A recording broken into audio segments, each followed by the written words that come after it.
Dans cette vidéo, nous allons étudier la partie B d'un exercice tombé au bac et que vous pouvez télécharger gratuitement en suivant le lien qui se trouve en description. Cette partie du sujet va permettre de déterminer l'action du vinaigre sur la coquille d'un œuf. J'espère que vous avez pris connaissance du sujet, c'est parti pour la correction.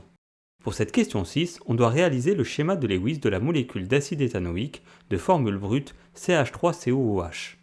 Il n'est pas demandé de justification, donc on commence par dessiner le groupement CH3, puis le groupement COOH, tout en s'assurant que les atomes d'hydrogène H ont bien un seul doublet liant et que les atomes de carbone C en ont 4. On remarque, en revanche, que les atomes d'oxygène n'ont que 2 doublets liants, donc il ne faut pas oublier de leur ajouter leurs 2 doublets non liants. Voici la formule de Lewis de l'acide éthanoïque. On peut maintenant passer à la question suivante qui nous demande d'identifier parmi ces deux spectres infrarouges celui qui correspond au spectre de l'acide éthanoïque. Pour nous aider, nous avons accès dans les données de l'énoncé aux principales bandes d'absorption infrarouge. Pour l'acide éthanoïque, on doit trouver une bande correspondant à la double liaison carbone-oxygène comprise entre 1700 et 1760 cm-1. Il est précisé que cette bande est forte et fine, et on remarque qu'elle apparaît sur les deux spectres IR proposés. Ce n'est donc pas avec cette bande d'absorption qu'on va pouvoir trouver quel est le bon spectre.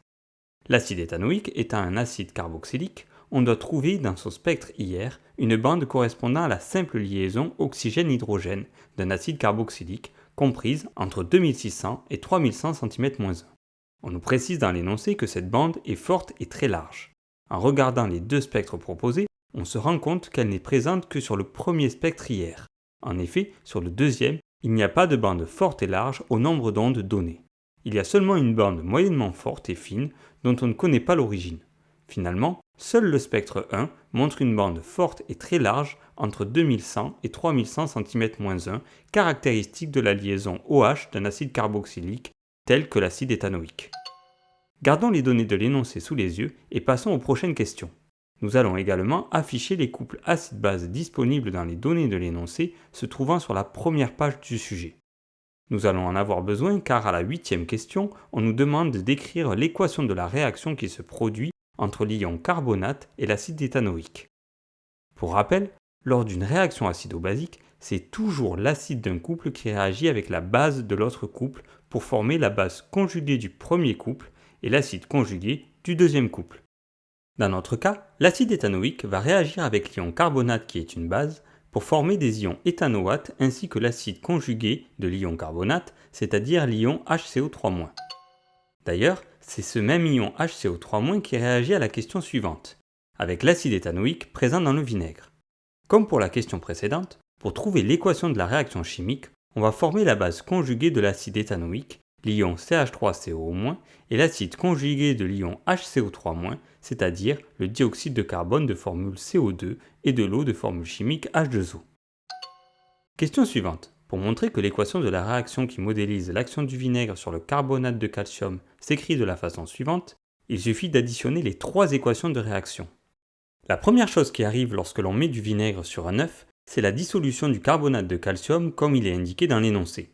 Ensuite, c'est la réaction étudiée dans la question 8, puis celle de la question 9. Une fois ces trois équations additionnées, il faut penser à simplifier les espèces qui se trouvent à la fois dans les réactifs et dans les produits.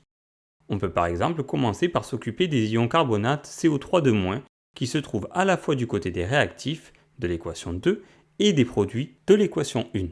On fait la même chose pour les ions HCO3- qui se trouvent à la fois du côté des réactifs dans l'équation 3 et du côté des produits dans l'équation 2. Côté réactif à gauche, il y a du carbonate de calcium CaCO3 et deux molécules d'acide éthanoïque.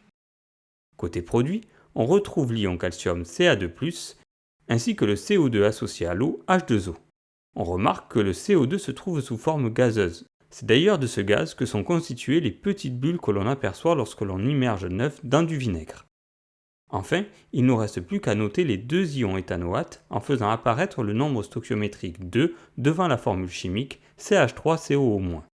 Si on n'a pas fait d'étourderie, on retrouve bien l'équation proposée dans l'énoncé et on peut passer à la dernière question de l'énoncé dans laquelle on nous demande d'indiquer le caractère acide-base de l'ion hydrogénocarbonate HCO3- en justifiant. HCO3- est la base du couple CO2H2O HCO3- et l'acide du couple HCO3- CO3-. Ainsi, HCO3- peut avoir aussi bien un caractère acide que basique, donc c'est une espèce amphotère. Voilà, la correction de cette deuxième partie d'exercice tombé au bac est terminée. J'espère qu'elle vous aidera dans votre préparation. A bientôt pour de nouvelles corrections.